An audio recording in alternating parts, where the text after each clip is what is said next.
बिन गुरु पाइया न जाए। ಶ್ರೀ ಗುರು ನಾನಕ್ ದೇವರ ಪಶ್ಚಾತ್ 100ನೇ ಪೀಠದಲ್ಲಿ ಆದಂಥ ಅಮರದೇವರ ವಾಕ್ಯ ಏನು ಪ್ರತಿಪಾದನೆ ಮಾಡ್ತಾರೆ ಅಂದರೆ, ಸಹಜ ಅವಸ್ಥಾ ಅಥವಾ ಸಹಜ ಸಮಾಧಿ ಅಥವಾ ಸಹಜ ಅನುಭವ, ಇದಕ್ಕೆ ಎಲ್ಲರೂ ಅಪೇಕ್ಷೆ ಪಡೀತಾರೆ. ಪರಂತು ಗುರುವಿನ ಕೃಪೆ ಇರಲಾರದೆ ಮಾತ್ರ ಈ ಅನುಭವ ಅಥವಾ ಸಹಜ ಅವಸ್ಥಾ ಪ್ರಾಪ್ತ ಆಗುವುದಿಲ್ಲ. ಒಂದು ಸಮಯದಲ್ಲಿ ನಮಗೆ ಒಬ್ಬರು ವೇದಾಂತಿ ಸಾಧುಗಳು ಸಿಕ್ಕಿದ್ರು. ಸಹಜ ಅವಸ್ಥಾ ಅಂದ್ರೆ ಏನಂದ್ರೆ ಸ್ವಾಭಾವಿಕತ. ಅವರು ವೇದಾಂತಿಗಳು ಇದಕ್ಕೆ ಅರ್ಥ ಮಾಡಿದ್ರು. ಸ್ವಾಭಾವಿಕತ ಏನು? ಸ್ವಾಭಾವಿಕತ ಅಲ್ಲಿ ಭಾವವೇ ಇಲ್ಲ ನಿಂದು. ಭಾವ ಲಯ ಹೊಂದಿದಲ್ಲಿ ಸಹಜ ಅವಸ್ಥಾ ಪ್ರಾಪ್ತ ಆಗ್ತದೆ. ಅದಕ್ಕೆ ಸ್ವಾಭಾವಿಕತ ಅಂದ್ರೆ ಏನು? ಕೆಲವರು ಏನದಂದ್ರೆ ಈ ಶಬ್ದಕ್ಕೆ ಯಾವ್ಯಾವುದರೇ ಒಂದು ಅರ್ಥ ಜೋಡಿಸಿ ಅದರಂತೆ ಮಾಡ್ಕೊಂಡು ಬಿಟ್ಟಿರ್ತಾರೆ. ಅದಕ್ಕೇನಂತಾರೆ, ಸರ್ವರು ಏನದಂದ್ರೆ ಸಹಜ ಅವಸ್ಥಕ್ಕೆ ಅಪೇಕ್ಷೆ ಪಡೀತಾರೆ. ಗುರುವಿನ ಕೃಪೆ ಇರಲಾರದೆ ಮಾತ್ರ ಅದು ಸಿಗುವುದಿಲ್ಲ. ಯೋಗ ಮಾಡಬಹುದು, ಜ್ಞಾನ ತಿಳಿಯಬಹುದು, ಮತ್ತು ಕರ್ಮಕಾಂಡ, ಉಪಾಸನಾ, ನೇಮ ನಿತ್ಯಾದಿಗಳು ಮಾಡಬಹುದು. ಪರಂತು ಸಹಜ ಅವಸ್ಥಾ ಮಾತ್ರ ಅದು ಗುರುವಿನ ಕೈಯಲ್ಲಿಲ್ಲ. ಯಾಕೆ? ನಾನು ಅನ್ನತಕ್ಕಂಥದ್ದು ಹೋಗಿ ಆ ಸತ್ಯ ಶಬ್ದ ನಮ್ಮ ಅಂತರದಲ್ಲಿ ಪ್ರಕಟ ಆಗಿದ್ದು ಪ್ರಮಾಣ ಏನದಂದ್ರೆ ಸಹಜ ಅವಸ್ಥಾ. ಈಗ ಹೇಗೆ ಶಬ್ದ ಸರ್ವರಲ್ಲಿನೂ ಇದ್ದು ಸರ್ವಾತೀತ, ನಾವು ಹುಟ್ಟುತ್ತೇವೆ ಮತ್ತು ಸಾಯ್ತೇವೆ, ಅನೇಕ ಸುಖ ದುಃಖಾದಿಗಳ ಕರ್ಮ ಭೋಗಿಸ್ತೇವೆ. ಅಂದ್ರೆ ಆ ಶಬ್ದಕ್ಕೂ ಸುಖ ದುಃಖಾದಿಗಳ ಅವೇನು ಇಲ್ಲ. ನಮ್ಮಲ್ಲಿ ಸಹಜ ರೂಪದಿಂದ ಅದು ವ್ಯಾಪಕ ಇದ್ದು ಮತ್ತು ತನ್ನಷ್ಟಕ್ಕೆ ತಾನದ. ಅದರ ಹೆಸರು ಸಹಜ ಅವಸ್ಥಾ. ಜೈ सहजेनो सबला चली, बिन गुरु पाइया न जाए। पढ़ पढ़ पंडित जोत की, थके भेसी भरम बुलाए। ಈ ರಹಸ್ಯಕ್ಕೆ ತಿಳಿಲಾರ್ದ ಕೆಲವು ಜನರೇನದಂದ್ರೆ ವೇದಾದಿಗಳು ಪಠಣ ಮಾಡುವುದು, ಶಾಸ್ತ್ರಾದಿಗಳು ಕಲಿಯೋದು, ಮತ್ತು ಅನೇಕ ತನ್ನ ವಿದ್ವತಾ ಪ್ರಕಟ ಮಾಡಿ ಕಥೆಯಾದಿಗಳು ಹೇಳುವುದು, ಅದನ್ನು ಒಂದು ಪರಮಾರ್ಥದ ಮಾರ್ಗ ಅಂತ ಹೇಳಿ ತಿಳಿದಿರ್ತಾರೆ. ಅದಕ್ಕೇನಂತಾರೆ, ಓದಿ ಓದಿ ಪಂಡಿತ ಜನರು ಸೋತು ಹೋದರು. ಎಷ್ಟು ಓದುತ್ತೇವೋ ಅಷ್ಟು ಬುದ್ಧಿ ಕಲ್ಪನಾ ಬೆಳ್ಕೋತಿ ಹೋದಿತ್ತು ಹೊರತಾಗಿ ಅದು ಕಮ್ಮಾದಿತ್ತ ಹೇಗೆ? ಈಗ ನಾವು ಒಂದೇ ಗ್ರಾಮದಲ್ಲಿ ಇದ್ದವರಿಗೆ ಅದು ಒಂದು ಗ್ರಾಮದ್ದೇ ವಿಚಾರ ಇರ್ತದೆ. ಯಾರೇನದಂದ್ರೆ ದೇಶಕೋಶಾದಿಗಳು ಎಲ್ಲ ತಿರುಗಿ ಬಂದಿರ್ತಾರಂದ್ರೆ ಅದು ಅಷ್ಟು ಬುದ್ಧಿ ಏನದಂದ್ರೆ ಒಳಗೆ ಧಾರಣೆ ಮಾಡ್ಕೊಂಡು ಕೂತಿರ್ತದೆ. ನಾವು ಎಷ್ಟು ಗ್ರಂಥಾದಿಗಳು ಓದ್ತೇವೋ ಅದರದ್ದೆಲ್ಲ ಏನದಂದ್ರೆ ಬುದ್ಧಿ ವಿಚಾರ ನಮ್ಮ ಹೃದಯದಲ್ಲಿ ಧಾರಣೆ ಇರ್ತದೆ. ಇನ್ನು ಸಹಜ ಅವಸ್ಥಾದ ಪ್ರಮಾಣ ಏನದಂದ್ರೆ ಬುದ್ಧಿ ಲಯ ಹೊಂದಿದ ನಂತರ ಪ್ರಾರಂಭ ಆಗ್ತದೆ. ಇದು ಮತ್ತೆಷ್ಟು ವಿಶಾಲತ್ವ ರೂಪ ಧಾರಣೆ ಮಾಡಿದಂತಹ ಬುದ್ಧಿ ಆ ಸಹಜ ಅವಸ್ಥಾ ಪ್ರಾಪ್ತ ಮಾಡಿತ್ತ ಎಂದು ಸಾಧ್ಯ ಇಲ್ಲ. ಅವರು पढ़ पढ़ पंडित जोत की, थके भेकी भरम बुलाए। ಇನ್ನು ವೇಷಧಾರಿ ಸಾಧುಗಳು, ಜೋಗಿ, ಜಂಗಮ್, ಸೇವಡ, ಬ್ರಹ್ಮಚಾರಿ, ಇಂಥವ್ರೇನದಂದ್ರೆ ಷಟ್ ದರ್ಶನ, ಅವರಿಗೆ ಇದು ತಿಳಿತದಂತೆ ಅವರು ಇಲ್ಲ, ಅವರು ಸೋತವಾದ. ಜೈ गुरु भेटे सहज पाइया, अपनी कृपा करे जाए। ಸದ್ಗುರು ಸಿಕ್ಕು ಅವರ ಕೃಪೆ ಆದ್ರೆ ಮಾತ್ರ ನಮಗೆ ಸಹಜ ಅವಸ್ಥಾ ಪ್ರಾಪ್ತ ಆಗಬಹುದು. ಮೊದಲು ನಾವು ಗುರುವಿನ ಪ್ರಸನ್ನತಕ್ಕೆ ತಿಳಿಯೋದಿಲ್ಲ, ಇನ್ನು ಪರಮಾತ್ಮ ತಿಳಿಯೋದು ಎಲ್ಲಿ? ಗುರುವಿಗೆ ನಾವು ಪ್ರತ್ಯಕ್ಷ ನೋಡಿ ಅವರು ಪ್ರಸನ್ನತಾ ದಯಾ ಪಾತ್ರನ ಹೇಗಾಗಬೇಕು ಇದೇ ನಮಗೆ ಗೊತ್ತಾಗೋದಿಲ್ಲ. ಏನಂದ್ರೆ ಇನ್ನು ಪರಮಾತ್ಮನ ದಯ ಎಲ್ಲಿದು? ನಾವು ಅವನಿಗೆ ನೋಡಿಲ್ಲ, ಅವನು ಎಲ್ಲಿದನೋ ಅದನ್ನು ಗೊತ್ತಿಲ್ಲ. ಇನ್ನು ಅವನ ಕೃಪೆ ಹೇಗಾಗಬೇಕು? ಅದಕ್ಕೆ ಗುರು ಕೃಪಾ ಆದರೆ ಪರಮಾತ್ಮನ ಪ್ರಾಪ್ತಿ ಅಥವಾ ಆತನ ಕೃಪಾ ಆಗ್ತದೆ. ಜಿ भाई रे गुरु बिन सहज न होए, भाई रे गुरु बिन सहज न होए. ಕಡೆಗೆ ಏನಂತಾರೆ, ಗುರು ಇರಲಾರದೆ ಸಹಜ ಅವಸ್ಥಾ ಬರೋದಕ್ಕೆ ಶಕ್ಯವೇ ಇಲ್ಲ. ಜಿ सब देही ते सहज उपजे, हर पाइया सच सोई. ಆ ಶಬ್ದದಿಂದೇ ಸಹಜ ಅವಸ್ಥಾ ಪ್ರಾಪ್ತ ಆಗ್ತದೆ, ಪರಮಾತ್ಮನ ದರ್ಶನ ಆಗ್ತದೆ ಅಥವಾ ಆತನಲ್ಲಿ ಕೂಡುಣಿಕೆ ಆಗ್ತದೆ. ಜೈ सहजे गाविया थाए पवे, बिन सहजे कथनी बार. ಅದಕ್ಕೇನಂತಾರೆ, ಯಾ ಪುರುಷರು ಸಹಜದಲ್ಲಿ ಗಾಯನ ಮಾಡುವುದು. ಸಹಜದಲ್ಲಿ ಗಾಯನ ಮಾಡುವುದಂದ್ರೆ ಯಾವುದೇ ಒಂದು ಪದ ಆಗಲಿ ಅಥವಾ ಹಾಡಾಗಲಿ ಏನಾದ್ರೂ ನಾವು ಸಹಜ ಅವಸ್ಥೆ ಸುಮ್ಮನೆ ಸಹಜಿ ಹೋಗೋ ಕಾಲಕ್ಕೂ ನುಡ್ಕೋತ ಹೋಗುವುದೇನು, ಅದು ಅಲ್ಲ. ನೀನು ಮಲಗಿದ್ರೂ ತನ್ನಷ್ಟಕ್ಕೆ ತಾನೇ ಶಬ್ದ ಆಗಬೇಕು, ನೀನು ನಡೆದ ಕಾಲದಲ್ಲಿನೂ ಆಗಬೇಕು. माला फेरूं ना हर भजूं, मुख से कहूं न राम, मेरा हर मुझको भजे मैं पाऊं विश्राम. ನಾನು ಮಾಲೆ ತಿರುವುದಿಲ್ಲ ಅಥವಾ ಮುಖದಿಂದ ರಾಮ ರಾಮ ರಾಮ ಅಂತೇಳಿ ಉಚ್ಚಾರ ಮಾಡುವುದಿಲ್ಲ. ನನ್ನ ಪರಮಾತ್ಮನು ನನಗೆ ಜಪ ಮಾಡ್ತಾನೆ, ಭಜಿಸ್ತಾನೆ, ನಾನು ಅದರಲ್ಲೇನು ಸುಖವಾಗಿ ಮಲಗೀನಿ. ಆ ಪ್ರಕಾರ ನೀನು ಕೂತ್ರ, ನಿಂತ್ರ, ಮಲಗಿದ್ರೆ, ಓಡಿದ್ರೆ, ನಡೆದ್ರೆ, ಮಾತಾಡಿದ್ರೆ ತನ್ನಷ್ಟಕ್ಕೆ ತಾನೇ ಏನದಂದ್ರೆ ನಿನ್ನಲ್ಲಿ ಆ ಶಬ್ದ ಆಗ್ತಿರಬೇಕು. ಅದರ ಹೆಸರು ಸಹಜ ಅವಸ್ಥಾ. ಅವ್ರ सहजे गाविया थाए पवे, बिन सहजे कथनी बार. ಆ ಸಹಜ ಅವಸ್ಥಾದ ಅನುಭವ ಎಲ್ಲಿಯವರೆಗೂ ಇಲ್ಲೋ ಅಲ್ಲಿವರೆಗೂ ನೀವು 4 ವೇದ ತಲೆ ಮ್ಯಾಗ ಇಟ್ಕೊಂಡು ಹೊತ್ಕೊಂಡು ತಿರುಗಿದ್ರೂ ಏನೂ ಇಲ್ಲ. ಏನು ನೀನು ಹೇಳಿದ್ದೆಲ್ಲ ಸುಳ್ಳೇ ಅಲ್ಲ.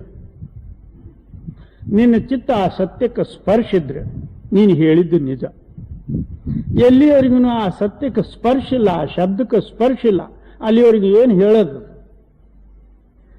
ಒಬ್ಬಕ್ಕೆ ಜಾರಣಿ ಸ್ತ್ರೀ ಪತಿವ್ರತದ್ದು ಮಾತಾಡ್ದಂಗ. ಪತಿವ್ರತಾದ ಎಷ್ಟು ಶ್ರೇಷ್ಠತ್ವದ, ಎಷ್ಟು ಅದರಲ್ಲಿ ಬಲ ಅದ, ಎಷ್ಟು ಸತ್ಯತ್ವದ, ಎಷ್ಟು ಮಹಿಮೆ ಅದ, ಅದು ಜಾರಣಿ ಸ್ತ್ರೀಗೇನು ಗೊತ್ತು? ಇವಳು ಒಂದು ಪತಿವ್ರತದ ಮಾತಾಡಿಬಿಟ್ಳು. ಜೈ सहजे ही ते सुख साथ, बिन सहजे जीवन बार. ಆ ಸಹಜ ಅವಸ್ಥಾ ಮತ್ತು ಸುಖ ಎರಡಿಲ್ಲ. ಸುಖ ಒಂದು ಬ್ಯಾರೆ, ಸಹಜ ಅವಸ್ಥಾ ಒಂದು ಬ್ಯಾರೆ ಏನು ಅಂತ ಎರಡಿಲ್ಲ. ಸಹಜ ಅವಸ್ಥಾ ಅನ್ರಿ, ಸುಖ ಅನ್ರಿ, ಅವು ಎರಡೂ ಒಂದೇ. ಅವರು सहजे ही भगत उपजे, सहज प्यार बैठा. नहीं सहजे ही के सुख साथ हो, बिन सहजे जीवन बार. ಜೀವನ बार. ಹಾ, ಆ ಸಹಜ ಅವಸ್ಥಾ ಎಲ್ಲಿಯವರೆಗೂ ಇಲ್ಲವೋ ನಮ್ಮ ಜೀವನ ನಷ್ಟದ. ಜಿ सहज सलाही सदा सदा सहज समाधि लगाए. ಅದಕ್ಕೇನಂತಾರೆ, ನೀನು ಯಾವತ್ತು ಆ ಸಹಜದ ಸ್ನೇಹಿತನಾಗು, ಯಾವತ್ತು ಅದೇ ಸಮಾಧಿ ಕಡೆ ಲಕ್ಷ್ಯ ಇರಲಿ, ಆ ಶಬ್ದದಲ್ಲಿ ಐಕ್ಯ ಹೊಂದತಕ್ಕಂತಹ ಪ್ರಯತ್ನವೇ ಪಡಿ. ಜಿ सहजे ही गुण उचरे, भगति करे ल्यूलाए. ಆ ಸಹಜ ಅವಸ್ಥಾದಿಂದ ಅದರ ಗುಣ, ಅದರ ಮಹಿಮೆ ಅದೆಲ್ಲ ನಿನ್ನ ಅನುಭವಕ್ಕೆ ಬರ್ತದೆ. ಆ ವೇಳೆಯಲ್ಲಿ ನೀನು ನಿಜ ಭಕ್ತಿ ಮಾಡುವುದಕ್ಕೆ ಯೋಗ್ಯನು. ಅದರ ಹೆಸರು ನಿಜ ಭಕ್ತಿ. ಜೈ सब देही हर मन वसे रसना हर रस खाई. ಆ ಶಬ್ದ ಏನದಂದ್ರೆ ನಿನ್ನ ಮನಸ್ಸಿನಲ್ಲಿ ಕೂಡಿ ನಿನ್ನ ಮನಸ್ಸವೇ ಶಬ್ದ ರೂಪ ಆಗ್ತದೆ. ಮತ್ತೆ ನಿನ್ನ ರಸನ ಅಮೃತ ಪಾನ ಮಾಡಿ ಅದೇ ತನ್ನಷ್ಟಕ್ಕೆ ತಾನೇ ಸಿಹಿ ಆಗಿ ಹೋಗ್ತದೆ. ಈಗ ನಾಲ್ಗೆಗೆ ಸಿಹಿ ಬೇಕಾಗ್ಯದ. ನಾಲ್ಗಿನೇ ಸಿಹಿ ಆದ ಬಳಿಕ ಇನ್ನೊಂದು ಏನು ಬೇಡಿತ್ತು? ಜೈ ಸಗಜೆ ಕಾಲ ವಿಡಾರಿಯ ಸಚ್ಚ ಸರನಾಯಿ ಪಾಯಿ. ಅಂಥ ಸಹಜ ಅವಸ್ಥಾದಿಂದ ಕಾಲಶಕ್ತಿ ದೂರ ಆಗ್ತದೆ. ನೀನು ಸತ್ಯದ ಶರಣ ಹೊಂದುತ್ತಿ, ನೀನು ಸತ್ಯ ರೂಪ ಆಗ್ತಿ. ಜೈ ಸಗಜೆ ಹರ ನಾಮ ಮನವತಿಯ ಸಚ್ಚಿ ಕಾಲ ಕಮಾಯಿ. ಆ ಸಹಜ ಅವಸ್ಥಾನೆ ಅಥವಾ ಪರಮಾತ್ಮನ ನಾಮ ನಮ್ಮ ಹೃದಯದಲ್ಲಿ ಪ್ರಗಟ ಆಗಿದ್ದೇ ಸಹಜ ಅವಸ್ಥಾ. ಅದಕ್ಕೇನಂತಾರೆ? ಸಚ್ಚಿ ಕಾರಕಮಾಯಿ. ಆ ವೇಳೆಯಲ್ಲಿ ನೀನು ಸತ್ಕರ್ಮ ರೂಪಾದಿ.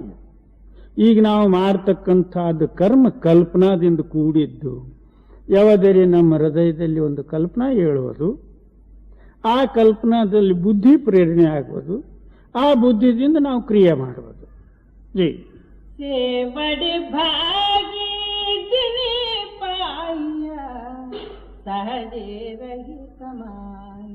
ಅವರು ಒಳ್ಳೆ ಭಾಗ್ಯಶಾಲಿ ಪುರುಷರು, ಜಗತ್ತಕ್ಕೆ ದೊಡ್ಡವರು ಯಾರು ಸಹಜ ಅವಸ್ಥಾದಲ್ಲಿ ಕೂಡ್ಯಾರಂದ್ರೆ. ಜೈ ಮಾಯಾ ವಿಚ ಸಗಜ ನವೋಪಜ ಮಾಯಾ ದೂಜೆ ಭಾಯಿ. ಇನ್ನು ಆ ಸಹಜ ಅವಸ್ಥಾದ್ದು ಸಿದ್ಧಾಂತ ಹೇಳಿ ಮತ್ತೇನಂತಾರೆ? ಇದು ಮಾಯಾದಲ್ಲಿ ಎಂದಾದ್ರೂ ಸಹಜ ಪ್ರಗಟ ಆಗುವುದಲ್ಲ. ಮಾಯಾದಲ್ಲಿ ದ್ವೈತ ಇರ್ತದ. ದ್ವೈತಕ್ಕೆ ಸಹಜಕ್ಕೆ ಸಂಬಂಧ ಇಲ್ಲ.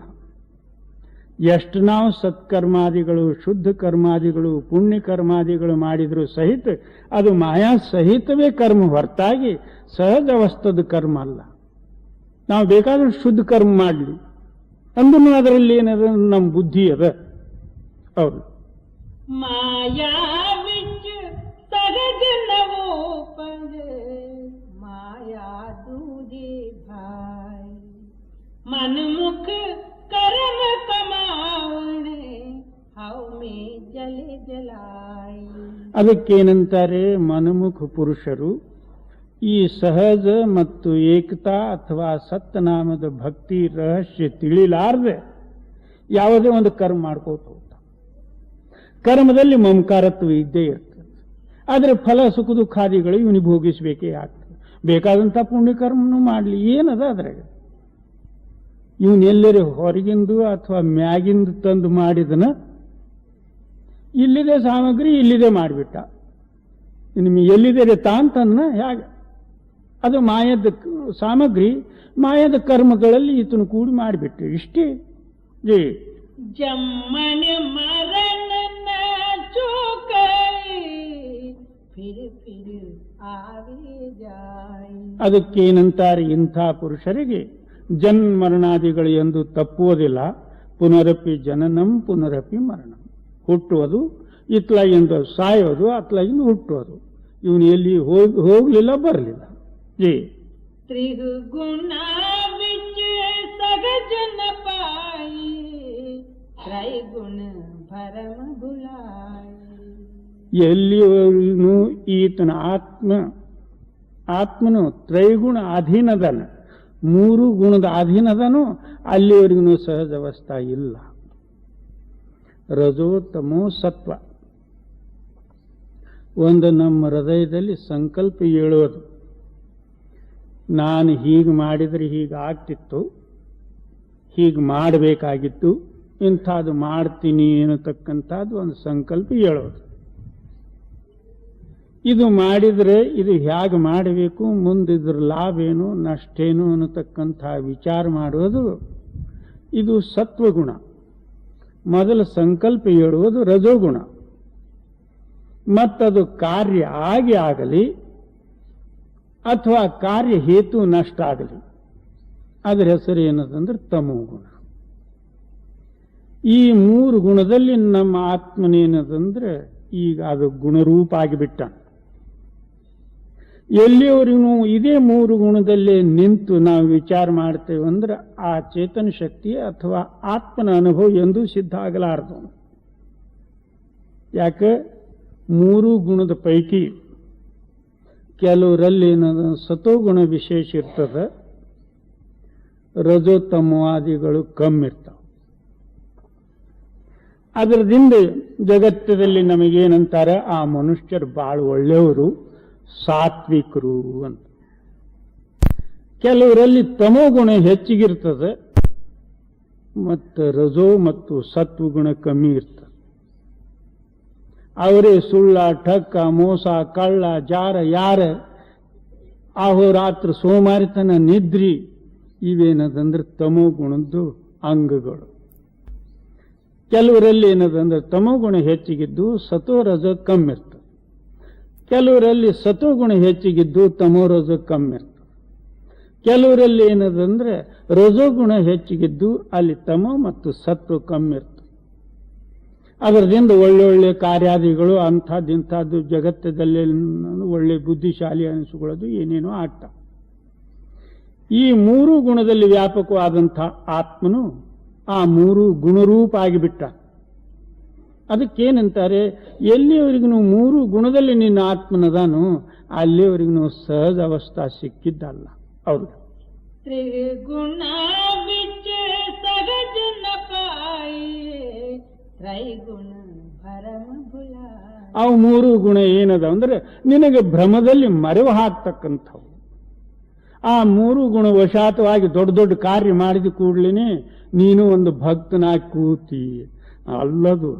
ಜಿ ಪಡಿಯೇ ಗುಣಿಯೇ ಕ್ಯಾ ಕಥಿ ಜಾ ಮುಂಡರು ಗುತಾ ಜಾಯಿ. ಪಡಿಯೇ ಗುಣಿಯೇ ಕ್ಯಾ ಕಥಿ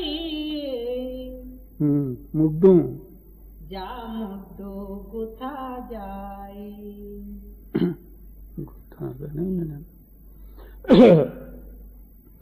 ಅದಕ್ಕೇನಂತಾರೆ, ನೀನು ಬೇಕಾದಷ್ಟು ಓದು, ಅದು ವಿಚಾರ ಮಾಡು, ಪಡಿಯೇ ಗುಣಿಯೇ ಕ್ಯಾ ಕಥಿ. ಮತ್ತು ಅದರದ್ದು ಕಥನನೂ ಮಾಡು. ಎಲ್ಲಿವರೆಗೂ ಆ ಸಹಜ ಅವಸ್ಥದ ರಹಸ್ಯ ನಿನಗೆ ಗೊತ್ತಾಗಲಿಲ್ಲ ಅಂದ್ರೆ ಮುಡ್ಡು ಅಂದ್ರೆ ಮೂಲದಿಂದ ಹೋಗ್ಬಿಟ್ಟಿ. ಅಲ್ಲಿ ನಿನ್ನ ಮೂಲವೇ ಇಲ್ಲ, ಸುಮ್ಮನೆ ಹೊರಗೆ ಏನೇನೋ ಮಾಡ್ಕೊತ ಹೋಗೋದಷ್ಟೇ. ಜಿ ಚೌಥೆ ಪದ ಮೇ ಸಗಜ ಗುರುಮುಖ ಪಲ್ಲೆ ಪಾಯಿ. ಏನು ಚೌಥಾ ಪದದಲ್ಲಿ ನಾಲ್ಕನೇ ಭಾಗದಲ್ಲಿ ನಾಲ್ಕನೇ ಸ್ಥಾನದಲ್ಲಿ ಸಹಜದ. ಅದು ಪಿಂಡದಲ್ಲಿಯೂ ಇಲ್ಲ, ಅಂಡದಲ್ಲಿಯೂ ಇಲ್ಲ, ಬ್ರಹ್ಮಾಂಡದಲ್ಲಿಯೂ ಇಲ್ಲ. ಅದರ ಮೇಲೆ ಸಹಜ ಅವಸ್ಥಾದ. ಅದಕ್ಕೇನಂತಾರೆ, ಗುರುಮುಖ ಪಲ್ಲೆ ಪಾಯಿ. ಗುರುಮುಖ ಕೈಗೆ ಸಿಗತಕ್ಕಂಥದ್ದು ಹೊರತಾಗಿ ಇನ್ನೊಬ್ಬರಿಗೆ ಅದು ಸಿಗುವುದಲ್ಲ. ಯಾಕೆ? ಮೊದಲು ನಮಗೆ ಪಿಂಡೇ ಬಿಡೋದಿಲ್ಲ. ಪಿಂಡ ಅಂದ್ರೇನು? ಈ ಸ್ಥೂಲ ಶರೀರವೇ ಬಿಡೋದಿಲ್ಲ. ಇನ್ನು ಅಂಡದಲ್ಲಿ ಹೋಗುವುದೆಲ್ಲಿ? ಪಿಂಡದವರ ಆಶೆ ಏನದಂದ್ರೆ ಅಂಡದ ಸ್ಥಾನದಲ್ಲಿ ಅಂದ್ರೇನು, ದೇವಿ ದೇವತಾ ಸ್ವರ್ಗ ವೈಕುಂಠ ಅಲ್ಲಿಗೆ ಹೋಗ್ಬೇಕಂತ ಓಡಾಡೋದು. ಈ ಪಿಂಡದ ಆಶೆ ಅಲ್ಲಿಗೆ ಹೋಗ್ಬೇಕನ್ನೋದು. ಅವರು ಆ ಸುಖದಲ್ಲೇ ಮಗ್ನರಾಗಿದ್ದು. ಕೆಲವರು ಏನದಂದ್ರೆ ಬ್ರಹ್ಮಸ್ಥಾನಕ್ಕೆ ಹೋಗ್ಬೇಕಂತ ಪ್ರಯತ್ನ ಪಡೆಯೋರು. ಅಲ್ಲಿಯವರೆಗೂ ಸಹಜ ಅವಸ್ಥಾ ಇಲ್ಲ. ಸಹಜ ಅವಸ್ಥಾ ನಾಲ್ಕನೇ ದೇಶದಲ್ಲಿ ಪಿಂಡ, ಅಂಡ, ಬ್ರಹ್ಮಾಂಡ, ಸಚ್ಖಂಡದಲ್ಲಿ ಸಹಜ ಅವಸ್ಥಾ ಅವ್ರಲ್ಲಿ. ಚೌಥೆ ಪದ ಮೇ ಸಗಜ ಗುರುಮುಖ ಪಲ್ಲೆ ಪಾಯಿ. ಇಂಥ ರಹಸ್ಯಮಯವಾದಂತಹ ವಿಷಯಕ್ಕೆ ನಮ್ಮ ಬುದ್ಧಿ ಅಂಡರದಲ್ಲಿ ಅದಕ್ಕೆ ವಿಚಾರ ಮಾಡಿ ಏನೇನು ಘೋಟಾಳೆ ಹಾಕೊಂಡು ಕೂಡ್ತೇವೆ. ಇದು ನೋಡು, ಇದು ಸತ್ಲೋಕ. ಎಲ್ಲಿ ಸತ್ಲೋಕ? ನೀನು ಎಲ್ಲಿ? ಒಂದು ಸಮಯದಲ್ಲಿ ಮಹಾರಾಜರು ಹೀಗೆ ಸತ್ಸಂಗ ಬೆಳಗಿನ ಸತ್ಸಂಗ ಮಾಡೋ ಕಾಲದಲ್ಲಿ ಒಬ್ಬಕ್ಕೆ ಅಲ್ಲಿ ಬಿವಿ ಮಾಲೋ ಅಂತ ಹೇಳಿ ಹೆಣ್ಮಗಳು ಮಹಾರಾಜರ ಪಕ್ಕದಲ್ಲಿ ಕೂತು, ಮಹಾರಾಜರೇ ನಾನು ಸತ್ಲೋಕಕ್ಕೆ ಹೋಗಿ ಬಂದ. ಮಹಾರಾಜರಂತಾರೆ, ಹೇ ಹುಚ್ಚಿ, ಅದೇನು ಅಡಿಗೆ ಮನೆ ಏನು? ಸತ್ಲೋಕಕ್ಕೆ ಹೋಗಿ ಬರೋದು ಕುಸುಮನ್ ಕೂಡ जी निर्गुण नाम निधान सगजे सोझी होई. ಅದಕ್ಕೇನಂತಾರೆ, ನಿರ್ಗುಣ ಗುಣಾತೀತ ರೂಪವಾದಂತಹದ್ದು ನಾಮದ ಭಂಡಾರದ, ಅದು ಗುರುಮುಖ ಜನರಿಗೆ ಸಿಗ್ತಕ್ಕಂಥದ್ದು. ಆತನ ಕೃಪಾ ಆದ್ರೆ ಅದು ಸಿಗುವುದು. ತನ್ನಷ್ಟಕ್ಕೆ ತಾನಿದ್ದದ್ದು ನೀನ್ಯಾಗ ಅದಕ್ಕೆ ಪ್ರಾಪ್ತ ಮಾಡ್ತ. ಅದೊಂದು ಬೇರೆ ನಿನ್ನ ಬಿಟ್ಟು ಬೇರೆ ಇರ್ತಿತ್ತು ಅಂದ್ರೆ ನೀನು ಅದಕ್ಕೇನಾದ್ರೂ ಪ್ರಯತ್ನ ಪಡಿಬೇಕಾಗಿತ್ತು. ಅದು ತನ್ನಷ್ಟಕ್ಕೆ ತಾನೇ ಅದಂದ್ರೆ ನೀನು ಹೆಂಗೆ ಪ್ರಾಪ್ತ ಮಾಡ್ತಿ? ಆತನ ಕೃಪಾ ಆದರೆ ಸಿಗುವುದು. ಜೈ ಗುಣವಂತೆ ಸಾಲಾಗಿಯ ಸಚ್ಚೆ ಸಚ್ಚಿ ಸೋಯಿ. ಅದಕ್ಕೇನಂತಾರೆ, ಯಾರು ಗುಣವಂತ ಪುರುಷರು ಅದಕ್ಕೆ ಯಾವತ್ತು ಪ್ರೇಮದಿಂದ ಅದರಲ್ಲಿ ಲಕ್ಷ ಹಚ್ಚಿ ಅಂಥ ಪುರುಷರು ಅದು ಪ್ರಾಪ್ತ ಮಾಡ್ಕೋತಾರೆ. ನಮ್ಮಲ್ಲಿ ಒಂದರ ಗುಣ ಅದಾವ ಜಿ.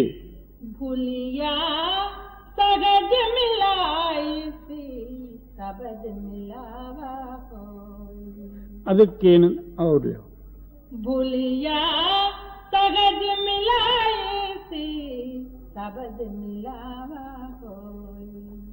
ಈ ಪ್ರಕಾರ ಏನದಂದ್ರೆ ಆ ಶಬ್ದ ಪ್ರಗಟ ಆಯ್ತಂದ್ರೆ ನಮ್ಮಲ್ಲಿರ್ತಕ್ಕಂಥ ಮರು ಶಕ್ತಿ ದೂರ ಆಗ್ತದೆ. ಈಗ ನಾವು ಅಭ್ಯಾಸ ಕೂತು ಕಾಲದಲ್ಲಿ ಮರು ಎಷ್ಟು ಪ್ರಬಲದ ಅದು ನಮ್ಮದು ನಮಗೆ ಗೊತ್ತಾಗ್ತದೆ. ಅಂತೂ ಅದರ ನಾವು ವಿಚಾರ ಮಾಡೋದಿಲ್ಲ. ನಾವು ನಾಮಸ್ಮರಣೆ ಮಾಡ್ಬೇಕಂತ ಹೇಳಿ ಅಪೇಕ್ಷೆ ಪಟ್ಟು ಕೂತಿರ್ತೇವೆ. ಆಗಿನ ಕಾಲದಲ್ಲಿ ಯಾವ್ಯಾವ ಶಕ್ತಿಗಳು ಬರ್ತಾವ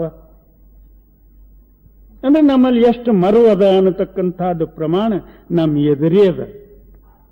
ಮೊದಲು ಕೂಡೋದೇ ಇಲ್ಲ. ದೊಡ್ಡ ಮರು ಅದು ನಮಗೆ ಏಳೇಗೂಡೋದಿಲ್ಲ. ಅದು ನಾವು ಭಜನೆಗೆ ಏಳ್ಬೇಕಂತ ಹೇಳಿ ಸಾಯಂಕಾಲ ಸಂಕಲ್ಪ ಮಾಡಿಕೊಂಡು ಮಲಗಿರ್ತೇವೆ. ಬೆಳಗಿನ ಟೈಮಿಗೆ ಮಾತ್ರ ಏಳ್ಗೂಡೋದಿಲ್ಲ. ಅಂದ್ರೆ ಮರುವ ಅಷ್ಟೇನದ ಬಲಕರವಾಗಿ ನಮ್ಮ ಮ್ಯಾಗ ಆಚ್ಛಾದನದ. ಆಗಿನ ಕಾಲಕ್ಕೆ ಏಳ್ಗೂಡೋದಿಲ್ಲ. ಎದ್ದನು ಏನೋ ಜಬರ್ದಸ್ತಿದಿಂದ ಕಣ್ಣು ಒರೆಸ್ಕೋತ್ ಕೂತನು ಬಿಟ್ಟೆವು ಅಂತೇಳಿ. ಅಲ್ಲಿ ಎಷ್ಟು ಮರು ಶಕ್ತಿ ನಮಗೆ ಏನದ ನಾಮದಿಂದ ಮರೆಸ್ಬೇಕಂತ ಹೇಳಿ ಎದುರು ಬರ್ತದ. ಅಲ್ಲಿ ಯಾವ್ಯಾವ ವಿಚಾರಗಳು ಎಲ್ಲಿ ಎಂದೂ ನಾವು ನೋಡ್ಲಾರ್ದು ಅಂಥವೆಲ್ಲ ಎದುರು ಬಂದು ನಿಂದಿರ್ತಾವ. ಅಂದ್ರೆ ಯಾಕೆ? ಅದು ಮರುವದ ನಮ್ಮಲ್ಲಿ ಜಾಗೃತಿ ಇಲ್ಲ ಅಂತ ಆ ಶಕ್ತಿ ಪ್ರಬಲದ.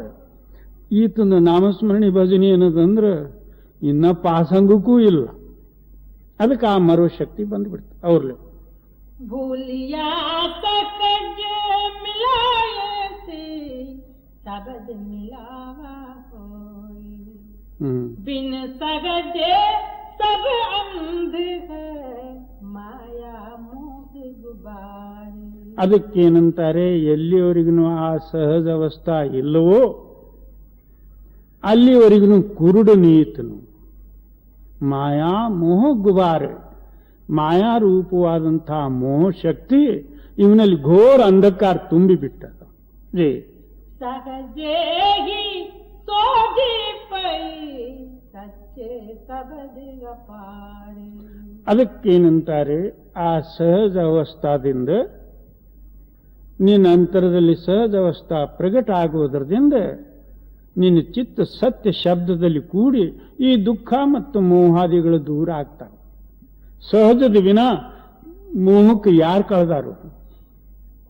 ಯಾರಿಂದ ಆದಿತ್ತು? ದೇವಿ ದೇವತಾದಿಗಳು ಅವನು ನಮ್ಮಂತೇವಿ. ಈಗ ವೆಂಕಟರಮಣಗ ನಮ್ಮ ಸಂಪೂರ್ಣ ಪ್ರಪಂಚ ಎಲ್ಲ ಕೂಗಾಡ್ತದ ಅಥವಾ ಅವನು ಮಹಿಮೆ ಹೊಗಳೇ ಆಡ್ತಾರೆ. ಪರಂತು ಆತನ ಹಿಸ್ಟ್ರಿ ನೋಡಿದ್ರೆ ಏನದ? ನಮ್ಗಿಂತಲೂ ಕಡಿ. ಏನು ಅವನಿಗೆ ಇಬ್ರು ಹೆಂಡ್ರು.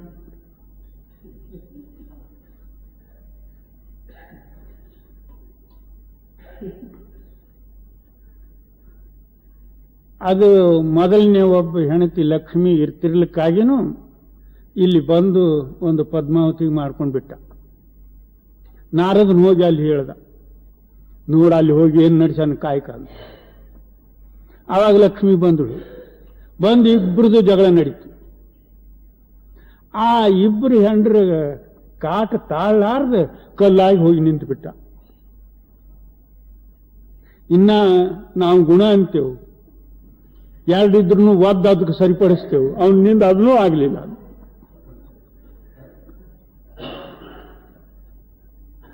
ಅಂದ್ರೆ ಇನ್ನು ಅವನು ನಮ್ಗೆ ಕೊಡೋದೇನು ತಗೊಳ್ಳೋದೇನು? ಎರಡು ಹೆಂಡ್ರ ಕಾಟಿಯಾಗಿ ಕಲ್ಲಾದವನು ನಮ್ಗೇನು ಕೊಟ್ಟನು? ಇಂಥವು ಯಾವ್ಯಾವುದು ಕಲ್ಪನಾ ಮಾಡಿಕೊಂಡು ಹೋಗ್ಬಿಡೋದು ಅವ್ರು. ಸಹಜೇ ಹಿ ಸೋಜಿ ಪೈ ಸಚ್ಚೆ ಸಬದ್ ಅಪಾರ ಜಿ आपे बखत मिलायन पूरे गुरु करतार. ಅದಕ್ಕೇನಂತಾರೆ? ಆ ಪರಮಾತ್ಮನ ಕೃಪೆ ಆದರೆ ಆತನು ಮೊದಲು ಸತ್ಸಂಗದಲ್ಲಿ ಬರ್ತಾನೆ. ಸತ್ಯ ಅಸತ್ಯದ ಜ್ಞಾನ ಆಗ್ತದೆ. ಗುರುವಿನ ಕೃಪದಿಂದ ಪರಮಾತ್ಮನು ಸಿಗ್ತಾನೆ. ಇಲ್ದ್ರೆ ಯಾರ ಭಾಗ್ಯದಲ್ಲಿ ಇಲ್ಲವೋ ಅವ್ರಿಗೆ ಸತ್ಸಂಗವೇ ಎಲ್ಲಿ ಸಿಗುವುದು? ಸತ್ಸಂಗ ಸಿಕ್ಕರು ಸಹಿತನು ಅವ್ರ ಮನಸ್ಸು ಒಪ್ಪುವುದೇ ಎಲ್ಲಿ? ಜಿ ಸಹಜೇ ಅಶ್ರೇಷ್ಠ ಪಚಾನಿಯೇ ನಿರ್ಭವ ಜ್ಯೋತಿ ನಿರಂಕಾರ. ಅದೇ ಏನದಂದ್ರೆ ಸಹಜ ಅವಸ್ಥಾ ಅಥವಾ ಸಹಜ ಶಕ್ತಿಯಿಂದ ನಿನ್ನಲ್ಲಿರ್ತಕ್ಕಂಥ ಅದೃಷ್ಟ ಅಂದ್ರೆ ಈ ಕಣ್ಣಿಗೆ ಕಾಣಿಸಲಾರ್ತಕ್ಕಂಥದ್ದು ಪ್ರಕಾಶಮಯವಾದಂತಹ ಶಕ್ತಿ ನಿನ್ನ ಅಂತರದಲ್ಲಿ ಪ್ರಕಟ ಆಗ್ತದೆ. ಸಬ್ನಾ ಜಿಯಾ ಕಾಯಿಕ ದಾತ ಜ್ಯೋತಿ ಜ್ಯೋತ್ ಮಿಲಾವಣ ಸಾರಿ. ಏನು ಎಲ್ಲದರಲ್ಲಿನೂ ಒಂದೇ ಶಕ್ತಿ ಇದ್ದು ಎಲ್ಲರಿಗೂ ಒಬ್ಬನೇ ದಾತ ಇದ್ದು ಜ್ಯೋತಿ ಜ್ಯೋತಿ ಮಿಲಾವಣ ಹಾರ. ನಿನ್ನ ಆತ್ಮರೂಪವಾದಂತಹ ಜ್ಯೋತಿ ಆ ಮಹಾಪ್ರಕಾಶದಲ್ಲಿ ಕೂಡಿಸ್ತಕ್ಕಂಥ ಶಕ್ತಿ ಆತಂದೇ. ಇದು ನಮ್ಮಿಂದ ಆದಿತ ಆಗೋದಿಲ್ಲ. ಪೂರೇ ಸಬದ್ ಸಲಾಗಿಯೇ ಜಿಸದಾ ಅಂತನ ಪಾರಾವಾರ. ಅದಕ್ಕೆ ಪರಿಪೂರ್ಣವಾದಂತಹ ಶಬ್ದಕ್ಕೆ ನೀನು ಅಭ್ಯಾಸ ಮಾಡಿ ಅದರಲ್ಲಿ ಪ್ರೇಮ ಉಳ್ಳವನಾಗಿ ನೀನು ಅದರ ರೂಪಾಗು. ಅದರದ ಅಂತವೂ ಇಲ್ಲ, ಪಾರೂ ಇಲ್ಲ. ಜಿ ज्ञानिया का धन नाम है सहज करही व्यापार. ಎಲ್ಲಿವರೆಗೆ ಅದ? ಇನ್ನು ಜ್ಞಾನಿಗಳದು ವ್ಯಾಪಾರ ಯಾವುದು? ಯಾವನು ಇಡ್ಲಿ ವ್ಯಾಪಾರಿ, ಯಾವನು ಇಟ್ಟಿಗೆ ವ್ಯಾಪಾರಿ, ಯಾವನು ಈ ಮೆಣಸಿಕಾಯ ಉಪ್ಪಿನ ವ್ಯಾಪಾರಿ, ಯಾವನು ಬಟ್ಟೆ ವ್ಯಾಪಾರಿ, ಯಾವನು ಬಂಗಾರದ ವ್ಯಾಪಾರಿ, ಅವನು ಬೆಳ್ಳಿ ವ್ಯಾಪಾರಿ. ಇವರೆಲ್ಲರೂ ಒಂದೊಂದು ವ್ಯಾಪಾರ ಮಾಡಲಿಕ್ಕೆ ಬಂದಿದ್ದು. ನಾವು ಪ್ರತಿಯೊಬ್ಬರು ಭೇಟಿಯಾದ ಕಾಲದಲ್ಲಿ ನಾವೇನು ಕೇಳ್ತೇವೆ? ನಿಮ್ಮದು ಉದ್ಯೋಗ ಏನು? ಯಾವನು ಹೇಳ್ತಾನೆ ನಾನು ಸೇದ್ದಿ ಮಾಡ್ತೀನಿ, ಇನ್ನೊಬ್ಬನ ಹೇಳ್ತಾನೆ ನಾನು ಆರಂಭ ಮಾಡ್ತೀನಿ, ಇನ್ನೊಬ್ಬನ ಹೇಳ್ತಾನೆ ನಾನು ಏನಂತಂದ್ರೆ ನೌಕರಿ ಮಾಡ್ತೀನಿ ಫಲಾಣಿ ಆಫೀಸ್ ಹೋದೆ. ಇವ್ರಿಗೆಲ್ಲ ಒಂದು ವ್ಯಾಪಾರವೇ. ಜ್ಞಾನಿಗಳದ್ದು ಏನು ವ್ಯಾಪಾರ ಅಂದ್ರೆ ಆ ಪರಮಾತ್ಮ ನಾಮದ ವ್ಯಾಪಾರ ಅವರು. ज्ञानिया का धन नाम है सहज करही व्यापार. ಅವರು ಸಹಜ ಅವಸ್ಥಾದಲ್ಲಿ ಲಯ ಹೊಂದಿ ಆ ಶಬ್ದದಲ್ಲಿ ಐಕ್ಯ ಹೊಂದಿ ಅವರ ದ್ರವ್ಯ ಯಾವುದಂದ್ರೆ ನಾಮ. ಜಿ अनदिन लागा हर नाम लेन अकुट भरे भंडार. ಆಹೋರಾತ್ರ ಅವರ ಚಿತ್ತ ಏನದಂದ್ರೆ ನಾಮದಲ್ಲಿ ಹೊಂದಿ ನಾಮೈಕ್ಯರಾಗಿ ಅಕುಟ್ಟ ಭರೇ ಭಂಡಾರ. ಅವ್ರ ಭಂಡಾರದಲ್ಲಿ ಎಂದೂ ಕಂಬೀಳೋದಿಲ್ಲ. ನಮಗೆ ಇವತ್ತು ಎಷ್ಟು ಸಿಕ್ಕರೂ ನಾಳೆಗೆ ಏನಾಗ್ತದೋ ಅಂತ ಚಿಂತಿರ್ತದೆ. ಆ ಜ್ಞಾನಿ ಮತ್ತು ಶಬ್ದ ಅನುಭವಿ ಪುರುಷರ ಭಂಡಾರದಲ್ಲಿ ಎಂದೂ ಕಮ್ಮಿ ಬೀಳೋದಿಲ್ಲ. ಅಕುಟ್ಟ ಭರೆ ಭಂಡಾರ, ಆ ಭಂಡಾರ ಎಂದು ಕಮ್ಮಿ ಬೀಳಲಾರದು. ಅದರಂತೆ ಆ ನಾಮದ ಭಂಡಾರ ಎಂದು ಕಮ್ಮಿ ಬಿದ್ದಿತ್ತು, ಮತ್ತಿಷ್ಟು ಹೆಚ್ಚಿಗೆ ಆಗೋದು, ಕಮ್ಮಿ ಎಲ್ಲಿದಾಗ್ತದೆ. ನಾನಕ್ ತೋಟ ನ ಆವೈ ದಿಯೆ ದೇವನಹಾರ. ಅದಕ್ಕೇನಂತಾರೆ? ದಿಯೇ ದೇವನಹಾರ. ಆ ಪರಮಾತ್ಮನ ಎಲ್ಲರಿಗೂ ಕೊಡ್ತಕ್ಕಂಥವನು, ಅಂಥವನು ನಿನಗೆ ಕೊಟ್ಟ ನಂತರ ನಿನ್ನಲ್ಲಿ ಹ್ಯಾಕ್ ಕಮ್ಮಿ ಆದಿತ್ತು? ಪರಮಾತ್ಮ ಕೊಡೋ ಕಾಲಕ್ಕೆ ಎಲ್ಲಿದು ಕಮ್ಮಿ ಆದಿತ್ತು? ಹೌದು. ನಾನಕ್ ತೋಟ ನ ಆವೈ